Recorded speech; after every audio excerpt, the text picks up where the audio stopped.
দেখো, গোলাপ দেওয়া ভালো, যে গোলাপ দেয় সে খুব ভালো মানুষ, কিন্তু পাওয়া গোলাপ যত্ন করে তুলে যে রাখে, ডায়েরির মাঝে জমিয়ে যে রাখে, তার ব্যাপারটাই আলাদা।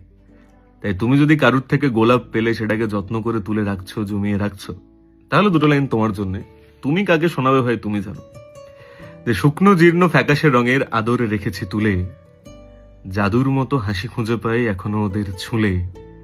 ডায়েরির মাঝে উঁকি দিলে ওরা তোমাকে ভাবি আমি, জমিয়ে রাখা পুরনো গোলাপ নতুনের থেকে দামি। তাই গোলাপ পেলে যত্নে রেখো, হারিয়ে ফেলো না প্রিয়, জমিয়ে রাখা গোলাপের সাথে প্রেমের হিসেব দিও। মানে জীবনের শেষে গিয়ে যখন তোমরা দুজন একসাথে বসে ঝগড়া করবে যে কে বেশি ভালোবেসেছি, তখন প্রমাণ তো সেই করতে পারবে না যার কাছে জমিয়ে রাখা গোলাপ বেশি আছে। কারণ দেখো, গোলাপ দেওয়া তো যাকে খুশি যায়, কিন্তু একটা পাওয়া গোলাপ জমিয়ে রাখার মধ্যে যে ভালোবাসাটা আছে, সেটা গোলাপ দেওয়ার মধ্যে নেই। তাই তুমি আজকের পর থেকে কারুর কাছ থেকে ভালোবেসে একটা গোলাপ পেলে সেটাকে জমিয়ে রাখবে। এবার কাঠটা জমিয়ে রাখবে তুমি জানো, তুমি কাঠটা জমিয়ে রাখছো সেটাও তুমি জানো।